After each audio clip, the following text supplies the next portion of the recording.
എൻ്റെ പേര് ബിന്ദു. ഞാൻ ചിറ്റാരിക്കാല മണ്ഡപം എന്ന സ്ഥലത്തു നിന്നാണ് വരുന്നത്.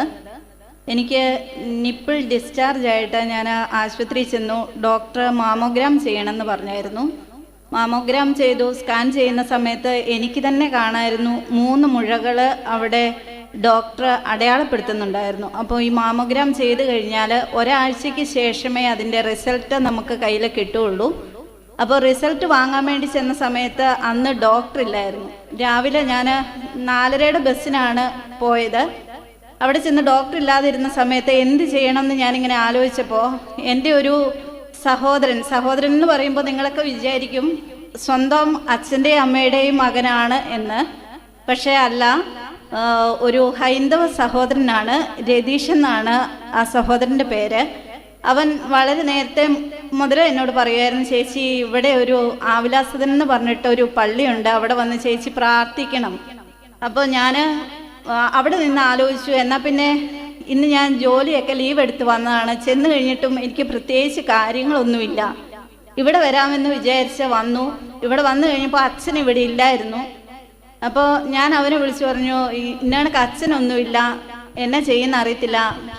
ഞാൻ ഇവിടെ നിന്ന് പ്രാർത്ഥിച്ച് എൻ്റെ വീട്ടിലുള്ളവരോടും പറഞ്ഞു, ഞാൻ ഇത്രയും കഷ്ടപ്പെട്ട് ഇവിടെ വരെ വന്നിട്ട് അച്ഛനെ ഒന്ന് കാണാനും പറ്റുന്നില്ല. അപ്പോൾ എൻ്റെ അനിയത്തി പറഞ്ഞു, ചേച്ചി ഒന്നുകൊണ്ടും വിഷമിക്കേണ്ട, അച്ഛനെ കാണാൻ വേണ്ടി പറ്റുമെന്ന്.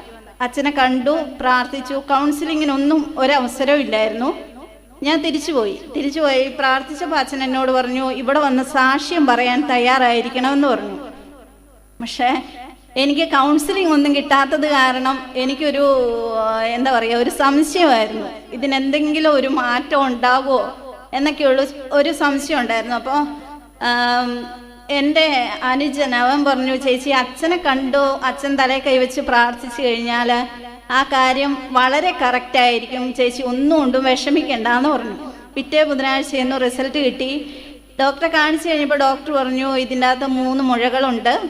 അപ്പോൾ അതിൽ ആ വലിയ മുഴയ്ക്കകത്ത് നിന്ന് കുത്തിയെടുത്ത് പരിശോധിക്കേണ്ടത് ആവശ്യമാണ് എന്ന് പറഞ്ഞു. ഞാൻ ഡോക്ടറോട് പറഞ്ഞു, ഡോക്ടറെ എനിക്കിപ്പോൾ അങ്ങനെ ഒരു മുഴയുടേതായിട്ടുള്ള യാതൊരു പ്രശ്നങ്ങളും കാണുന്നില്ല.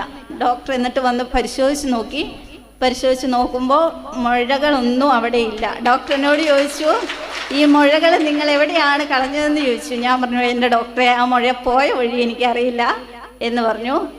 1 മാസം കഴിഞ്ഞിട്ടാണ് ഞാൻ കഴിഞ്ഞ ആഴ്ച 26-ാം തീയതി അച്ഛൻ്റെ അടുത്ത് വന്ന് കൗൺസിലിംഗ് ചെയ്തു. അച്ഛൻ പറഞ്ഞു, ഈശോ തന്ന അനുഗ്രഹത്തിന് ഇവിടെ വന്ന് തന്നെ സാക്ഷ്യം പറയണം. അപ്പോൾ ഇന്നത്തെ ഈ മഴയുടെ സാഹചര്യത്തിൽ വീട്ടിൽ നിന്ന് പോരാൻ ഭയങ്കര ബുദ്ധിമുട്ടായിരുന്നു. അപ്പോൾ എല്ലാവരും പറഞ്ഞു, മഴയും കാറ്റും ഒക്കെയാണ്, അടുത്ത ആഴ്ച പോയി സാക്ഷ്യം പറഞ്ഞാൽ മതിയെന്ന്. പക്ഷെ ഞാൻ പറഞ്ഞു, 1 മാസം താമസിച്ചു, ഇപ്പം തന്നെ വൈകിപ്പോയി, ഇനി അടുത്ത ആഴ്ച സാക്ഷ്യം പറയാൻ ഞാനില്ല എങ്കിൽ ദൈവം എനിക്ക് തന്ന അനുഗ്രഹം മറ്റുള്ളവരോട് പറയാൻ എനിക്കൊരു അവസരം കിട്ടിയില്ലെങ്കിലോ എന്ന് പറഞ്ഞിട്ടാണ് ഞാൻ വന്നത്.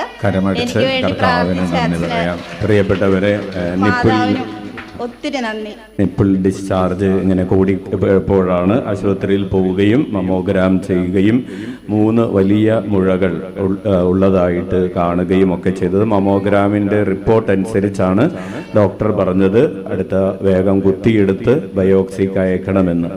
അങ്ങനെ പറയുന്നതിന് തൊട്ട് മുമ്പ് ഇവിടെ വരികയും പ്രാർത്ഥിക്കുകയും ചെയ്തു. കുത്തിയെടുക്കാനായിട്ട് നോക്കുമ്പോൾ ഉണ്ടായിരുന്ന മുഴ അവിടെ ഇല്ല. കൈയടിച്ച് കർത്താവിന് നന്ദി പറയാം.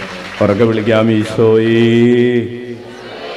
ബ്രസ്റ്റിലുണ്ടായിരുന്ന വലിയ 3 മുഴകളും, അതായത് ക്യാൻസറസ് ആണ് എന്ന് സംശയിക്കുന്ന മുഴകൾ കർത്താവ് തൻ്റെ നാമത്തിൻ്റെ യോഗ്യതകളാൽ എടുത്തു മാറ്റിയതിനെ ഓർത്ത്, വചനമയച്ച് കർത്താവ് സുഖപ്പെടുത്തിയതിനെ ഓർത്ത് ഉറക്കെ വിളിക്കാം, ഈശോയേ.